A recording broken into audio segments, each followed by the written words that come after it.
नमस्कार, मी जान्हवी जाधव एका नवीन व्हिडिओसोबत तुमच्या सगळ्यांचं खूप सारं स्वागत करते. तर आज आपण व्हिडिओमधून पाहणार आहोत. आज नागपंचमी आहे आणि पूजेची ही वेळ अजिबात चुकवू नका. श्रावण सोमवारची शिवपूजा कधी कराल, उपवास कधी सोडाल, तर शुभ मुहूर्त आणि धार्मिक महत्त्व जाणून घेऊयात. तर आज नागपंचमी आणि श्रावणी सोमवार एकत्रच आहेत. पूजा कधी आणि कोणत्या वेळेत करावी, उपवास कधी सोडावा, तर हे महत्त्व आपण जाणून घेऊयात. वैदिक पंचांगानुसार आज 17 ऑगस्ट 2026चा दिवस अत्यंत खास आहे. आज श्रावणातील पहिलाच सण नागपंचमी आणि श्रावणातील पहिलाच सोमवार यांचा एकत्रच संगम जुळून आला आहे.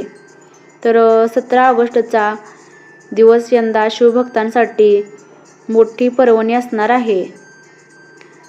तर पुढे पाहूयात आपण. दोन्ही सण एकत्र आल्याने अनेकांच्या मनात विविध प्रश्न निर्माण झाले आहेत.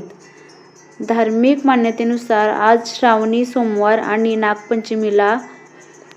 नागपंचमी असल्याने या दिवसाची पूजा कधी आणि कोणत्या वेळेत करावी, तर आधी शिवपूजा करावी की नागपंचमीची पूजा, तसेच या दिवशी उपवास कधी सोडावा, याचे धार्मिक महत्त्व काय आहे, तर ते आपण जाणून घेऊयात. त्याआधी सगळ्यांनी आपल्या चॅनलला सबस्क्राईब करून घ्या.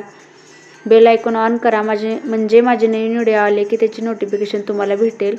तर यंदा पहिलाच श्रावणी सोमवार नागपंचमीचा अद्भुत योगायोग आहे. तर महाराष्ट्रातील पंचांगानुसार 2026मध्ये श्रावण महिना 13 ऑगस्टपासून सुरू झाला आहे. यासोबतच नागपंचमी आणि पहिला श्रावणी सोमवार म्हणजे 17 ऑगस्ट 2026 रोजी आहे. मराठी पंचांगात 17 ऑगस्टला श्रावण शुक्ल पंचमीला श्रावणी सोमवार, शिवपूजन आणि नागपंचमी अशी नोंद आहे. तर नागपंचमी तिथी आणि पूजा मुहूर्त आपण जाणून घेऊयात. तर पंचांगानुसार यावर्षी श्रावण महिन्याच्या शुक्ल पक्षाची पंचमी तिथी 16 ऑगस्ट रोजी सायंकाळी 4:52 वाजता सुरू होईल. ही तिथी 17 ऑगस्ट रोजी सायंकाळी 5:01 वाजेपर्यंत राहील. उदय तिथीनुसार यावर्षी नागपंचमीचा सण 17 ऑगस्ट रोजी साजरा केला जाईल. तर पंचांगानुसार नागपंचमी पूजा मुहूर्त हा सकाळी 5:51 ते 8:29 पर्यंत हा शुभ कालावधी दिला आहे. नागपंचमीची पूजा सकाळच्या शुभ मुहूर्तात पूर्ण करणे महत्त्वाचे आहे. श्रावणी सोमवारी शिवपूजा कधी कराल, तर पंचांगानुसार 17 ऑगस्ट 2026 रोजी श्रावणी सोमवार आणि नागपंचमी एकाच दिवशी आहे. तर आधी पूजा कोणाची आणि कधी कराल, तर प्रथम भगवान शिवांची पूजा. स्नान करून शिवलिंगाला जलाभिषेक करा, बेलपत्र अर्पण करा आणि ओम नमः शिवाय चा जप करा. त्यानंतर नागदेवतेची पूजा. नागपंचमीच्या मुहूर्तात नागदेवतेला नमस्कार करून पूजा, नैवेद्य आणि आरती करा. यामागे धार्मिकदृष्ट्या सुंदर समन्वय आहे. नाग हे भगवान शिवांच्या गळ्यात विराजमान असल्यामुळे शिवपूजेनंतर नागदेवतेची पूजा करण्याची परंपरा अनेक ठिकाणी आढळते. मात्र घराची कुलपरंपरा किंवा स्थानिक प्रथा वेगळी असेल तर तीच प्राधान्याने पाळावी. तर पुढे पाहूयात आपण पूजा करण्याची उत्तम पद्धत. तर सकाळी स्नान करून प्रथम भगवान शिवांचा अभिषेक आणि पूजा करावी. श्रावणी सोमवारची शिवामूठ तांदूळ अर्पण करावी. त्यानंतर नागदेवतेची पूजा करावी. त्यानंतर सोमवारचे व्रत आपल्या घरच्या परंपरेनुसार संध्याकाळच्या शिवपूजा आरतीनंतर सोडता येईल. उपवास सोडण्याची वेळ.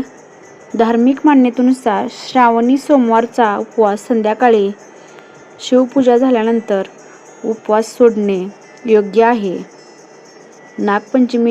नागपंचमीची पंचमी तिथी सायंकाळी सुमारे 5:01 वाजता संपते. त्यामुळे तिथी संपताच उपवास सोडणे बंधनकारक नाही.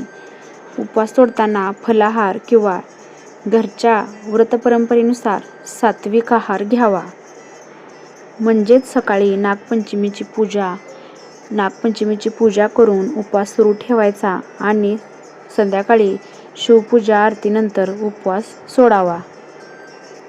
तर नागपंचमीचे धार्मिक महत्त्व काय आहे तर ते आपण जाणून घेऊया. हिंदू धर्मात नागपंचमीचा सण खूप विशेष मानला जातो. हा सण सर्पदेवाला समर्पित आहे. हिंदू धर्मात नागाला देवी स्थान आहे.